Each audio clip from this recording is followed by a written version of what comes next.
की शहादत सामने आई, उस पर चीन के विदेश मंत्री के साथ बातचीत की हमारे विदेश मंत्री ने, और इस झड़प पर चीन का गैर जिम्मेदाराना बयान भी सामने आ चुका है।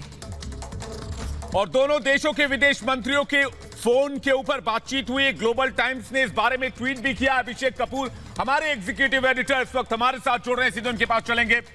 अभिषेक, ये तो वही बात हो गई, उल्टा चोर कोतवाल को डांटे, जो बात चीनी विदेश मंत्री के हवाले से आ रही है।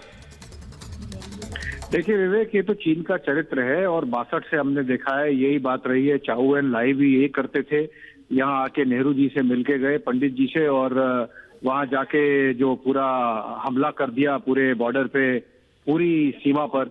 और अभी हम देख रहे हैं किस तरह से बात तो वुहान स्पिरिट की होती है और चीन जो है बाज नहीं आ रहा है।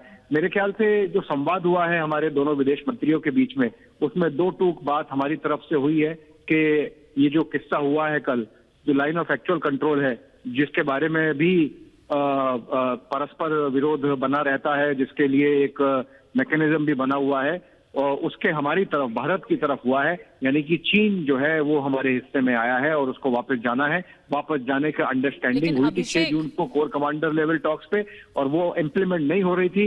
उसको करने के लिए जब हमारी फौज गई तो वहां पे ये कांड हुआ है, दुर्भाग्यपूर्ण है। और डिटेल्ड स्टेटमेंट अभी थोड़ी देर में विदेश मंत्रालय से इंतजार करना होगा इस डिटेल स्टेटमेंट का। लेकिन बहुत बड़ी बात है कि चीन ने यह गैर जिम्मेदाराना बयान दिया है कि इस झड़प के पीछे भारत ने शुरुआत की थी, लेकिन कल विदेश मंत्रालय, भारतीय विदेश मंत्रालय की तरफ से साफ किया गया कि जो इस विवाद की शुरुआत थी, इस खूनी झड़प की शुरुआत थी, वो चीन की तरफ से की गई थी। चीन की तरफ से सबसे पहले उकसाया गया था।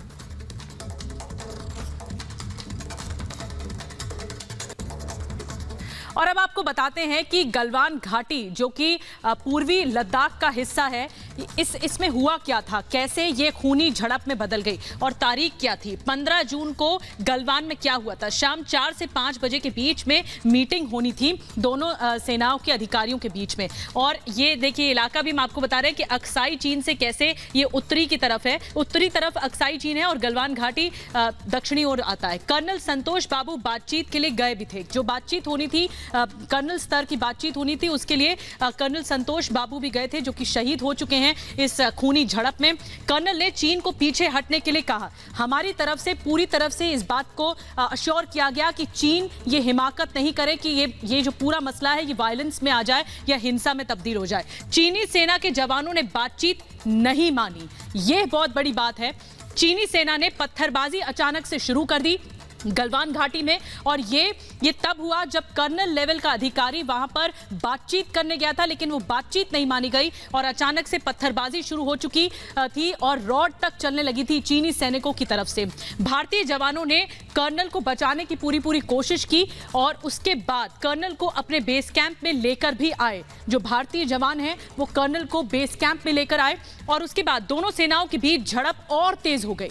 अचानक से ये झड़प और तेज हो गई और एक के बाद एक ये संघर्ष देखने को मिला। देर रात तक दोनों सेनाओं में ये जो हिंसक झड़पें हैं वो होती रही, देर रात तक होती रही और चीनी सैनिकों ने लाठियों से फिर हमला करना शुरू कर दिया। भारतीय सैनिकों पर चीनी सैनिकों ने अचानक से वार करना शुरू कर दिया, लाठी डंडों से वार किया, रॉड तक का इस्तेमाल किया गया। कुछ सैनिक घायल होकर नदी में भी गिर गए थे।